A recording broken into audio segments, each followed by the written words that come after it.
I'm afraid the attack by Hamas into Israeli territory, the 50 civilians and soldiers believed to have been captured and taken to Gaza, many of them women and children, this is appalling. It's not unique in any way. Hamas have managed to do something that hasn't been done since the 1948 war. They've captured several Israeli areas, held on to them for a couple of hours, but they've not really achieved anything positive. All they've really done is to fracture the idea of the two-state solution. That is now so injured. What country would allow its people to be cheek by jowl with an organization that is out to destroy them, that doesn't recognize their right to exist? And that's the problem with Hamas. Hamas is more extreme, for example, than the Kurdish organization, PKK. And that is pretty bad. How can the Turkish state deal with an organization which is still bombing, which is still attacking its citizens? It can't. The other day there was a march to free Öcalan. How can that possibly happen when the organization that he ran has not renounced violence?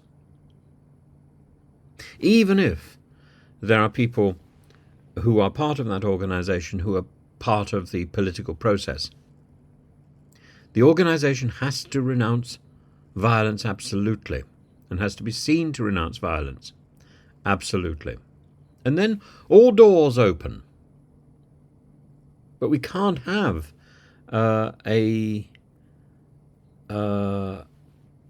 association with an organization that has got a gun in the back pocket. It's just not possible. And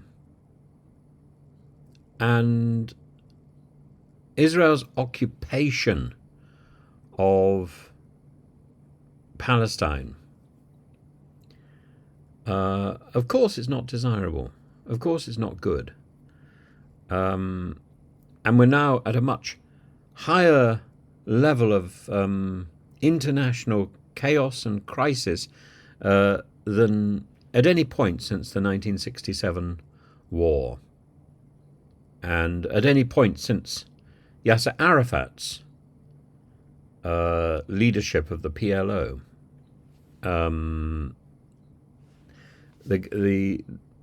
The confrontation that started in 1948, that led to so many lives lost on both the Palestinian and the Israeli side,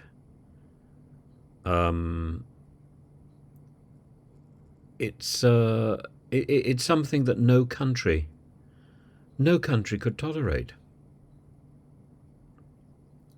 And now there's 400 or 600 people have died in Israel as a result of this incursion. It's this is something that it has to be condemned, and it almost throws everything back in terms of negotiation to the very beginning.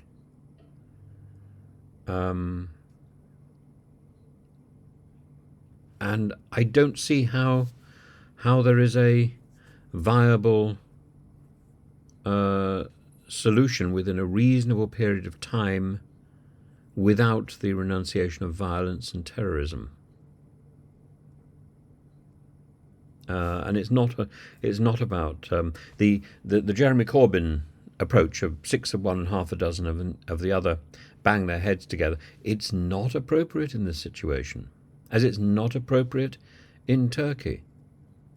And I think it's also not appropriate in Russia, in Ukraine. A nation state cannot survive the invasion of a terrorist organization or the invasion of another army.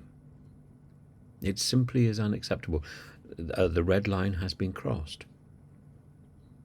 Now, I think there are many responses to that, many responses. And I think Netanyahu's response is perhaps not the ideal one. But to do nothing is impossible, and to look forward as if this has not happened is impossible. This changes everything, unfortunately.